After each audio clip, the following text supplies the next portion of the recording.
has compassion on all his children. And it goes on in verse 13. The Lord is trustworthy in all he promises. He keeps his promises and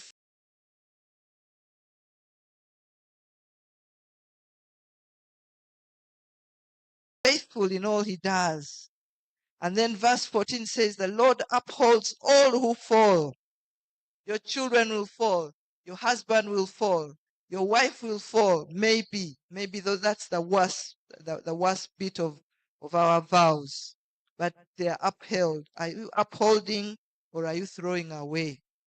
And the Lord lifts up all those who are bowed down. Some of our children, I work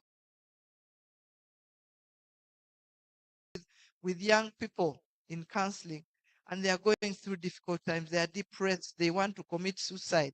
This month is a suicide prevention month. So many children commit suicide because of you as parents. You are not doing a good job. So lift up those who are bowed down. And then verse 17, the Lord is righteous in all his ways. Can you be called righteous in all you do and faithful in all he does? Verse 18 says, the Lord is near to all who call on him. Are you near to your wife? Are you near to your husband when they call on you? Those children that are in school, are you near them? Can they reach you?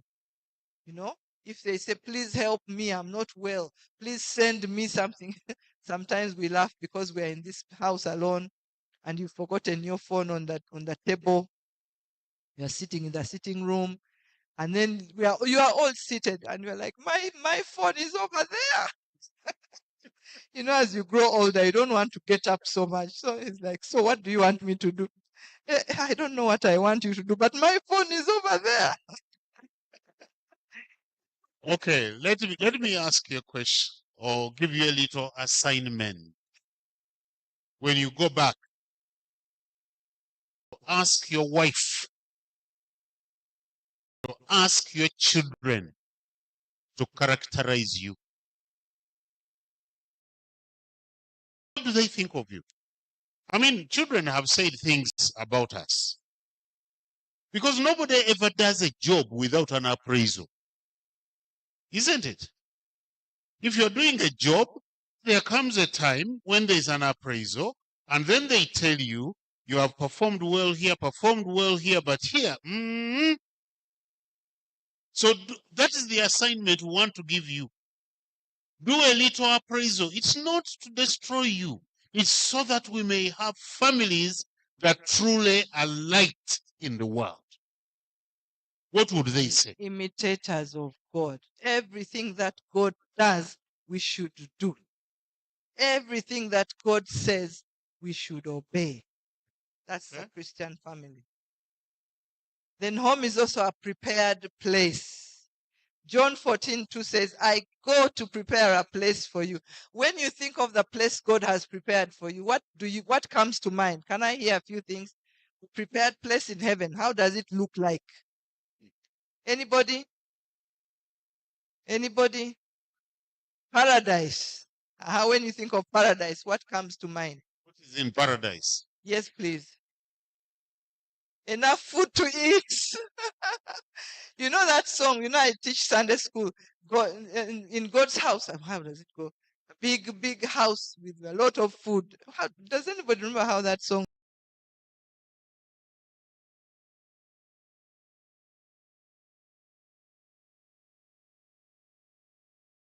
goes? Yeah? Big, lots of food. Anything else that you think of? For me, I think of gold paved roads. Can you imagine how that looks? A prepared place. God says he's preparing a place for us in heaven. So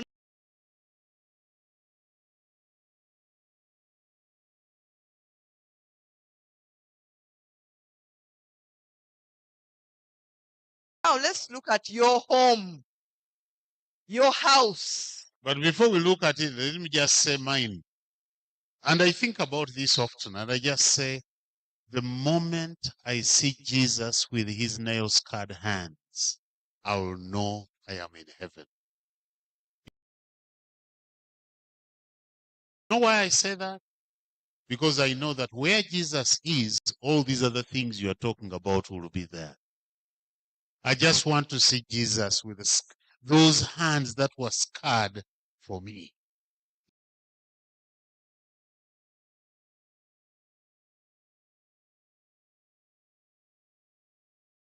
It's enough. Nothing else. So now, take a look into your home, your house maybe.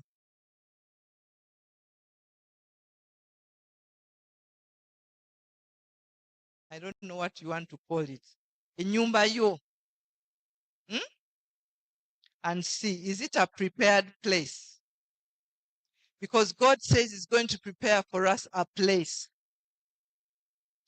Is your place prepared? I think of the times when my children would be coming home from school.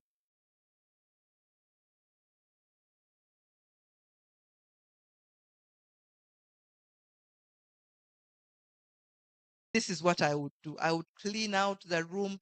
I would take out the bed sheets and put them on and make sure that everybody who comes has a place to sleep.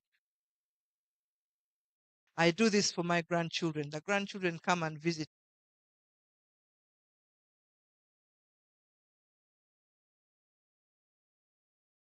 once in a while.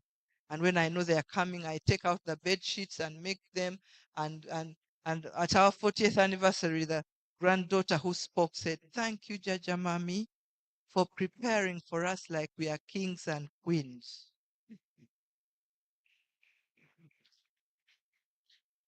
We want to thank Paul, for example, yesterday. He kept calling us and saying, "I have prepared a place for you in the hotel." It was a beautiful place. Thank you, Paul, for that. So, how is your home prepared for your people? Some of you, the students, have just come and they bring their suitcase and put it there. Then you are there putting hands on your head and say, where is this one going to sleep? The cases are still in the corridor. You don't know where they are going to sleep. So where do I belong? Do I belong?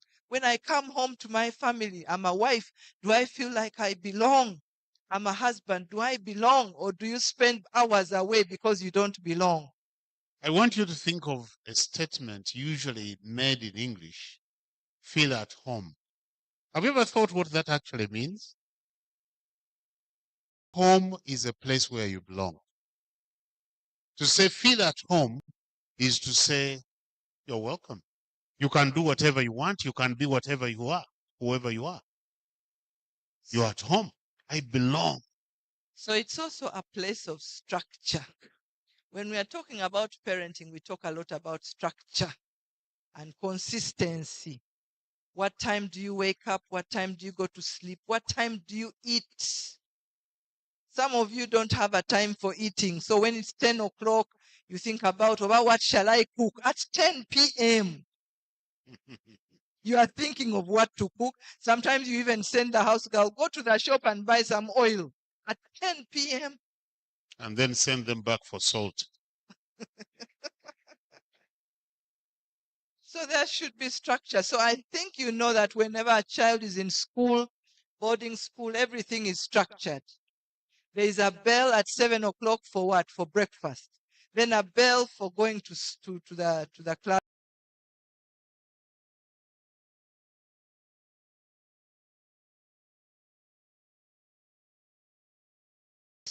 A bell for break. You stop. Then you go back at a certain time. Then you go out for lunch. Then you come. It is consistent from Monday to then Sunday becomes Sunday.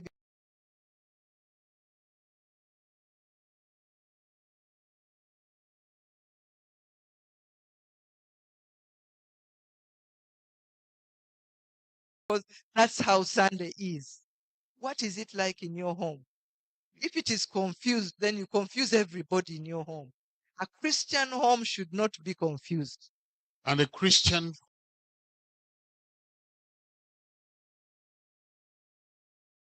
home must be a clean place, a beautiful place, a place where you long to be, where you long to go. So for me, I threw plastic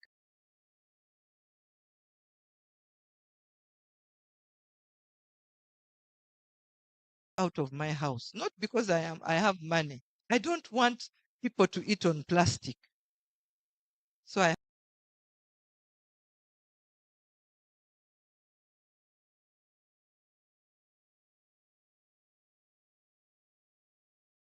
have a tablecloth. Some of you are finding tablecloths here for the first time. You don't have them in your house. Tablecloths. I have nice plates. About 2-3 weeks ago, I have a lot of plates, different colors and what. So I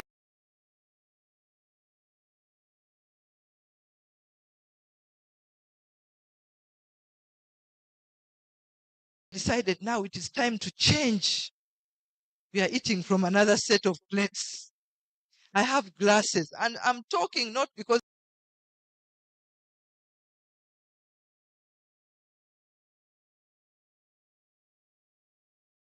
I have money, but because my house must look nice. The things must be attractive, must look good. I have flowers. Sometimes I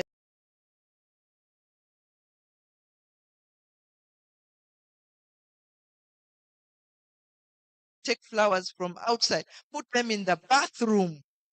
These red flowers that are there, just put one in a little vase, put it in the bathroom. It's one.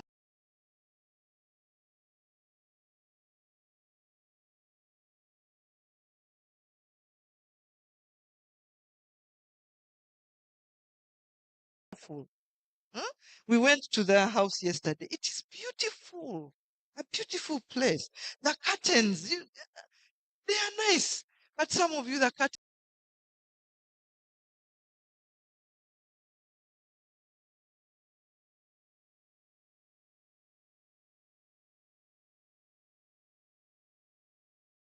one side has come out.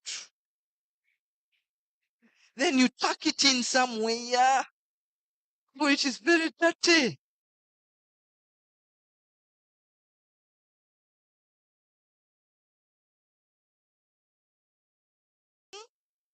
We take out nice things, the dishes for putting in our food and put them on the table. Every day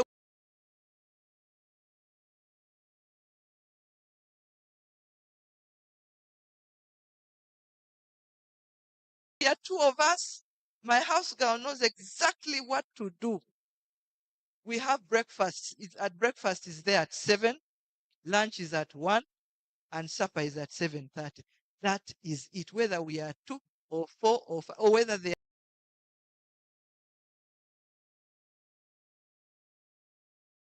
visitors who have come, that is structure. Christian homes, you need what? What we are saying very simply, there is a culture in Uganda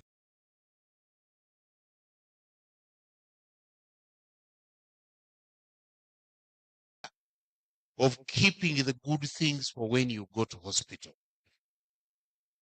You know about it, don't you? You have a nightie for hospital. You So have bed sheets for hospital. you wait. You are just living to get sick.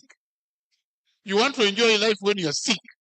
So take out all those It's a very things strange culture. and put them on your bed and sleep in them and be comfortable. Put your legs out and your hands out and enjoy those things. And it even gets worse. We say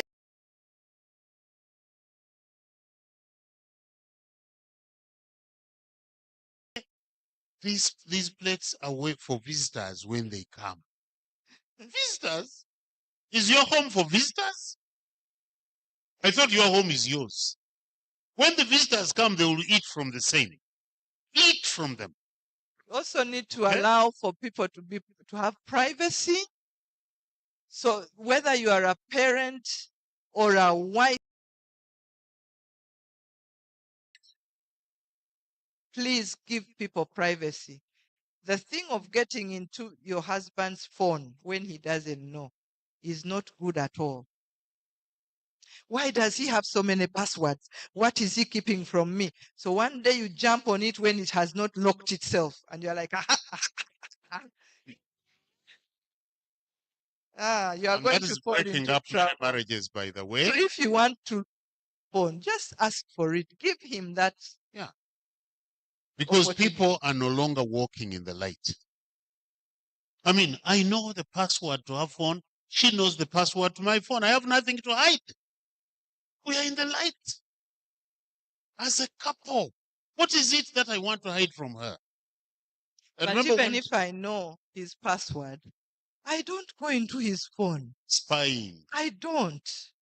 There is no need. If he wants me to show me something, he will show it to me. If he tells me, go in my phone and send a message to so and so, I will do it. But I don't sit there and say, aha, let me find out what John is doing behind my back. No. People, you are going to get yourselves into trouble. Allow privacy, even with your children. If you are going to check his belongings, you tell him, you know what? I will check your belongings, or I have checked your belongings. Give him that sense of privacy. What about when you finish bathing? Who walks out? How do they walk out? What do they put on? Those things are important to have rules and regulations in your home. This one we shall pass over very quickly, but it's important for you to know your cultures, your language, your traditions, and all that. Yeah. Okay, so checkpoint again. That's what we are looking at. In your home, what is your testimony about your faith? Do people know that you're saved? That you're a believer? Do they even see it, hear it, and see it in your life? Do they or they don't? Yeah? So true Christian faith, we say, bears fruit in the family. In the family. And if I want to know if you're truly a believer, I don't ask the church. No, I don't ask. I don't even ask your workplace. I don't need to. If I really want to find out if you really are a believer, I ask your wife, I ask your husband, I ask your children, I ask the people that you live with when your guards are down. Because now you're no longer putting on an appearance. You are now living, raw. You are living raw. Original. Original, as they call it. That's where you get it. And that's what we are saying. What do they know So about you? visibility of Jesus in your life, daily life, is important. Let's move on. Are you tired? Not yet. When you are tired, please remember that you are also writing questions. If you have any questions that are not being answered, if they are answered, just leave the question. We are going into what we call functional. How do we then function? You are telling us so many things. Beginning, foundation, what? Be like Christ now. How does God how does God intend a Christian marriage to relate? Relationships become sometimes very, very difficult. Yeah. So we have in the world, everything has some way it is run, it is led. In Uganda, we have the president, they lead in a certain way. Kenya, and it influences how people behave. We have rules. Citizens follow the rules. Institutions have what we call business plans and job descriptions. So families also must possess a set of rules and patterns and expectations and values, the values that Paul was talking about, the Christian values that are laid out, being the light that help the family members to form purpose and pursue goals. So we have what we call family systems. This is a counseling term. It's kind of like having a big circle. I explain it like that. I talk about it all the time. You may have heard me talk about it. A big circle representing the family. And in that circle, there are three other little circles. So it's composed of those subsystems. One is called the spousal, one is called the parental, and another one is called the sibling. So each little system plays its part. If it stops playing its part, the family circle stops going round and it becomes what we call dysfunctional. It is not working well. It's like having a bicycle. When it is running very well, if you put a stick in one of the bicycles, what happens? Hey, you people, are you still here? When you put a stick into the bicycle, what happens? It stops running and you can fall off. So that's what sometimes happens. So our systems have to be able to work. We have what we call the spousal subsystem. It is caused when people get married. And I'm going to give examples like Andrew and Theo got married. We know them, we talk to them. They created a new family. So they left. We've been talking about leaving. They left their mother and father. They left all other men and women and started their independence from family of origin. They accommodated each other. They adjusted. They negotiated. Maybe someone didn't like blue curtains. They wanted red ones. They negotiated and got the ones they have. Maybe they didn't want that carpet, but they negotiate and they support each other very well in all the things they say. And in there you say, I am going to stay. I think we talked about that already. I am intentional. And these are the things I'm going to do. I brought some out of them from Song of Songs. This is what is supposed to be happening in a marriage. There's friendship, there's romance, there's honesty, there's respect. When there is conflict, we resolve it. It is teamwork, it is supportive. There is also sexual delight in We here. always tell people when we are preparing them for marriage to read the Song of Songs at least 3 times. It's just 8 pages, 8 chapters. It's not very long. Read it, internalize it, and understand the relationship between a husband and wife. And if I had time, you would be ticking and saying, that one is in our marriage, that one is not there, this one is there, But that one is strong. I think romance we need to say a bit more. Romance. Maybe the wives should have been the ones to think about it. Is your husband romantic? Or the last time he was romantic was when he was proposing to you? You know, sometimes we think that romance belongs to those people in the Western world. No. In the Bible. It's in the Bible. It's there. You read Song of Songs and you can't believe it. The romantic relationship they have. Romance is from God. It's a gift to us to have an amazing relationship with each other. Yeah? Some of the things, I mean, I remember when we had just gotten married, like we told you, we didn't have much. Because we don't want to set a standard and you say where we are now. Because these days we book ourselves in hotels, spend some days. Sometimes we have even traveled abroad together, and we just say, let's just go and move out. Whose money is it anyway? If it's not mine, whose is it? I also describe romance as touch. Make it a habit to touch. Not that sexual touch, because some of you are waiting for midnight to say, under then the you are blanket. like, are you awake? I am coming. And you're like, really, didn't you see me the whole day? Where was I? So touch, so that I'm present. When I'm passing by, touch. Give me a hug. Hold me.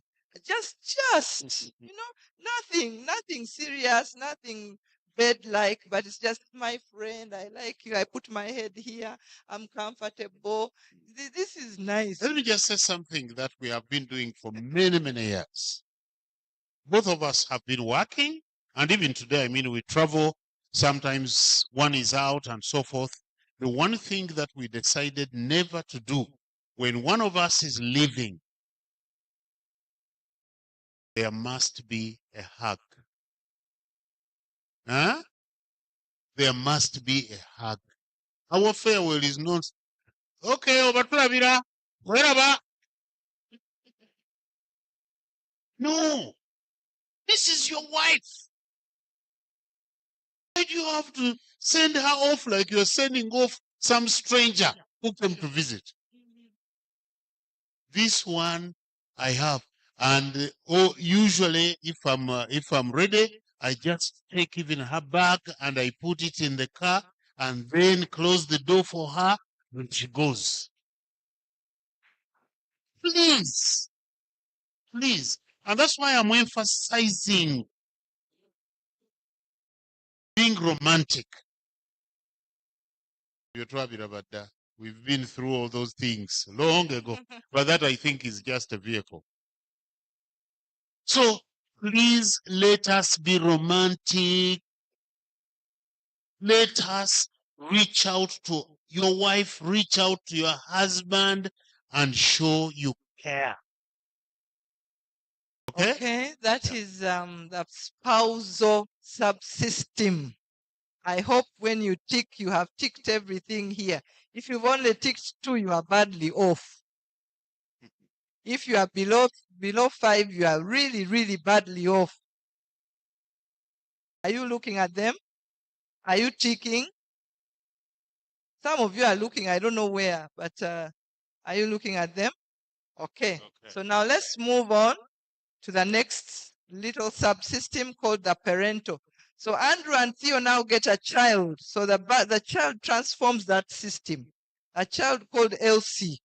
New issues arise. For me, I was parented like this. You are not supposed to hold the child like this. You are not supposed to talk to the child like that. All those things come in. So we need to accommodate. What do the children need? The child is 3 months. The child is 1 year. The child is 10 years. What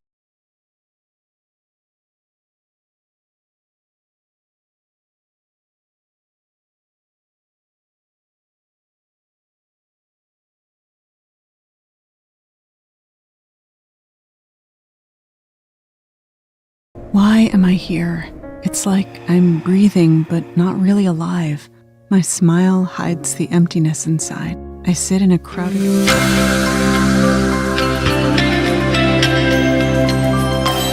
Revival TV, amagarum wijwire. Yay, ekiri kito kyagaruka. The Right Reverend Associate Professor Fred Sheldon Mwesuga, or founder and patron, hamwe na Words of Hope Executive Director Reverend Canon Captain Titus Baraka. Ibeta abantu mwene nkuza Revival Radio chenda n'eshatu katonye zibirfama na Revival TV okwijo omukiri gito orugogoma tubase kusimara hanga hamwe habwe emyaka mushanju ya Revival Radio n'omwaka gumwe gwa Revival TV. Ekiri gito eki nikiwahibura 8 ku 11 2025 Kacheka Stadium. Omujanyi mukuru nija kuba ari His Excellency Yoweri Kaguta Museveni kandi ababuruzi benjiri orikwija kuba yebembire mbu ababuruzi akiri kito the Bishop wa North Ankole Diocese, the Right Reverend Alfred Muhozi, the Reverend Canon Captain Titus Baraka, or Executive Director of Words of Hope Ministries Uganda. Hariho n'ebiconco nyamwingi by'okusingura iwe eki orakora gura coupon ninga coupons ekirakubaso kwetaba omukazano okusingura ebiconco nyamwingi omuri ebyo harimu emotoka ekyapa ky'eitaka bajaji boxer n'ebindi bingi bantu mwe mutakafuerwa ekiri kiteeki nkishagikwa aba Amateur Writers Limited abarikugura n'okuguza amataka aba Millennium Circle 2012 Bishop Stewart University, Raro Mission Hospital, Vanilla CCTV cameras, hamwe na Red Star Wine abarikora Altar Wine. Ekiri kito mutakifuerwa.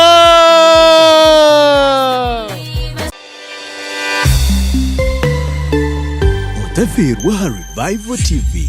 The news on Revival TV. I am Abasa Anointed, and here are the headlines. Welcome to Little Lights, where you're learning about